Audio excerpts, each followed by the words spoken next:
sucedió y entonces los pacientes ya llevan un año metidos en casa. Bueno, mucha gente está en esas condiciones y qué impacto esto ha tenido a nivel de hueso y músculo.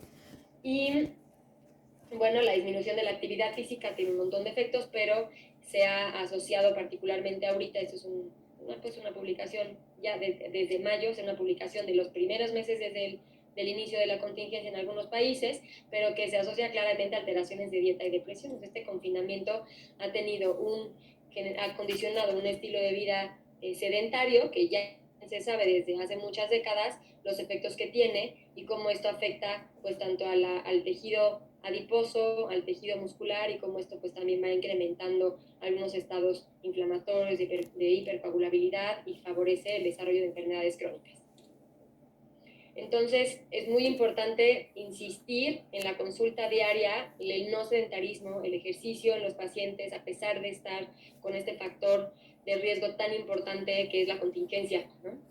Entonces, que es un factor de riesgo para el desarrollo de muchas patologías musculoesqueléticas, que bueno, es mi área y lo veo constantemente, y también es un motivo muy frecuente de consulta, las alteraciones musculoesqueléticas asociadas a condiciones del confinamiento o a características del confinamiento.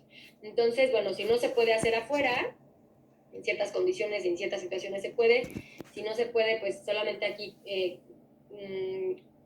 tomar en cuenta, considerar algunos de estos estudios que se han hecho como de la movilidad que puede tener en ciertos espacios que aunque estén ventilados, pues podemos tener ahí algún riesgo de contagio, pero pues si no, buscar la forma de que esto se haga en casa. Hay muchísimo que hacer, hay que estimular, motivar a los pacientes a que lo hagan a través de distintas formas de creatividad, o sea, distintas formas creativas de hacer ejercicio, y quitar la idea de que pues, como no estoy saliendo de mi casa, pues no hago ejercicio, porque eso es una idea errónea, ¿no? Y bueno, claramente evitando el riesgo de caídas o de lesiones que también han incrementado, que también han sido muy frecuentes en la contingencia. Listo. Muchas gracias y pues estoy abierta a las preguntas. Muchas gracias, doctora. En realidad un tema bastante amplio y que tiene mucha implicación en todos los tipos de pacientes. Tenemos algunas preguntas, doctora, sobre todo en el caso de los médicos nefrólogos, que muchas veces tenemos el primer acceso a la bioimpedancia. Nos preguntan si sería un método eficiente para valorar la masa muscular de nuestros pacientes, sobre todo en enfermedad renal crónica. Ok. Existen varios estudios que comparan, que son relativamente recientes, pero que comparan las mediciones de masa muscular esquelética en pacientes, comparan el uso de densitometría para medición de composición corporal versus bioimpedancia. Sí que los hay, hasta donde yo sé son en pacientes sanos. No, desconozco si hay alguno de estos que comparen ambos estudios, ambas formas de medición de composición corporal en pacientes con insuficiencia renal. Ahí sí lo desconozco, pero en pacientes sanos que no tienen alteraciones renales sí que es bioimpedancia tiene una cierta precisión diagnóstica en comparación con la densitometría ósea, que consideraríamos hasta cierto punto más precisa. Se considera incluso también la medición a través de resonancia magnética, ¿no? Que ustedes lo saben muy bien, y son formas distintas de medir la masa muscular esquelética. Aquí pues lo que hay que tomar en cuenta también es la accesibilidad, y yo lo que preguntaría es pues más bien qué es lo que tiene usted disponible, ¿no? Hablando de pacientes sanos. Evidencia puntual en pacientes con insuficiencia renal, ahí sí desconozco. No sé de dónde sea esa pregunta, pero existen muchos países donde realmente hay densitómetros por población, o sea, hay muy poca densitometría, o estudios de densitometría ósea en poblaciones muy grandes. Entonces, pues en esos casos tendríamos que hacer una estimación o un ajuste a través de bioimpedancia, considerando el error que tiene de precisión diagnóstica o de determinación del índice de masa muscular esquelética. También, doctora, nos preguntan, en el caso del paciente con afección renal, por todas las alteraciones de metabolismo mineral óseo, por el hiperparatiroidismo secundario, ¿qué tipo de ejercicio sería como el más recomendable que el médico le podría realizar al paciente? ¿Qué tipo de ejercicio es más recomendable en pacientes que tienen hiperparatiroidismo secundario? Sí. Ok. A ver, ahí hay que, lo primero en general es considerar cuál es el estado de la enfermedad de base. Cuando hay una enfermedad de base que tiene un efecto directo en hueso o en músculo, particularmente en músculo, hay que tener precauciones en cuanto a la intensidad del ejercicio y normalmente ahí podemos recurrir a ejercicios submáximos. Es decir, un ejercicio que tiene una intensidad que no llega a generar una carga en el hueso o en las inserciones óseas que pudiera exceder alguna condición del estado celular, particularmente hablando de las mifibrillas musculares, o bueno, de las mifibrillas, valga la redundancia.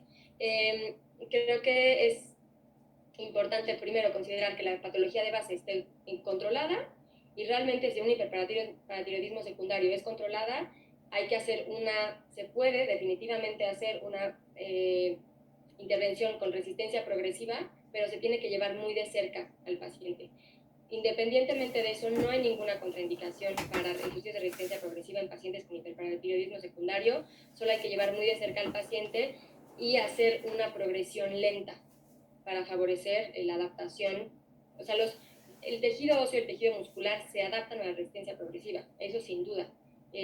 Todo el tema aquí es cómo o qué tan rápido debemos progresar al paciente, porque las lesiones más frecuentes suceden precisamente cuando esta resistencia se progresa de forma muy rápida.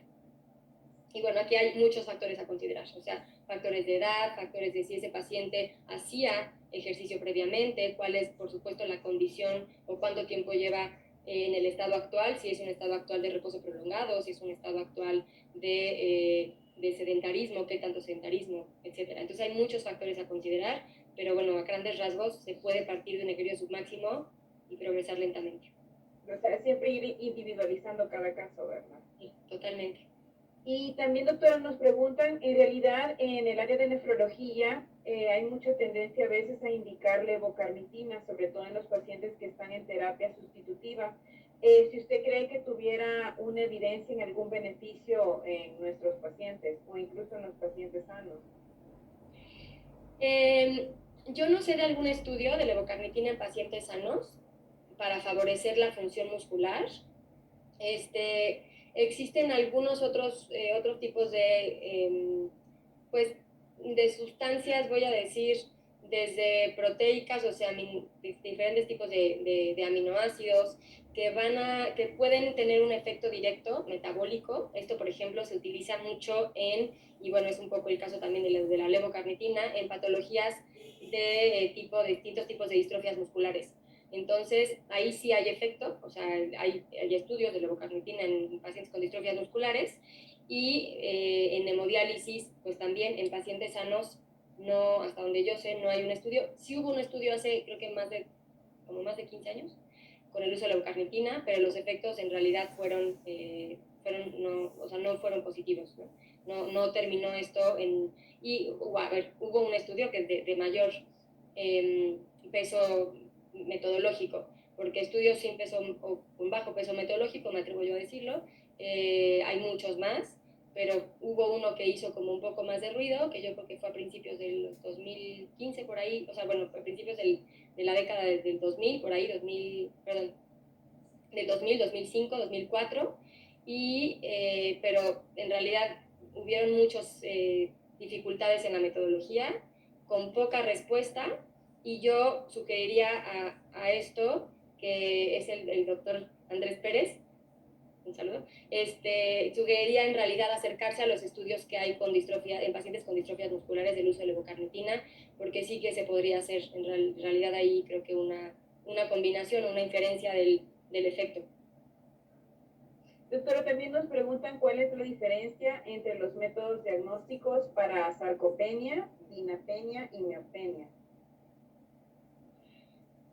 En cuanto a criterios diagnósticos establecidos, la pregunta fue sarcopenia, dinapenia y miopenia. Sí, doctora. Bueno, dinapenia y miopenia en realidad son, o sea, si todo lo que yo les platiqué anteriormente, el tema es el concepto y definir con base en qué está alterado, porque no es un concepto etimológico, o sea, la definición de sarcopenia no es un concepto solamente hablar de sarco y de peña, estamos, como se los presenté previamente, estamos hablando no nada más de masa, sino también de función muscular, y esto cambió en los últimos 15 años, cambió mucho el concepto de sarcopenia. Entonces creo que tanto con dinapenia como con miopenia pasa exactamente lo mismo, son conceptos que están muchísimo menos utilizados, están bastante más subconocidos, me inventé esa palabra, pero menos conocidos, están menos definidos, y los criterios para hablar de esto son criterios todavía clínicos. Las definiciones que han habido de dinapenia, de miopenia nunca he visto ningún criterio definido, pero digamos puntual o preciso.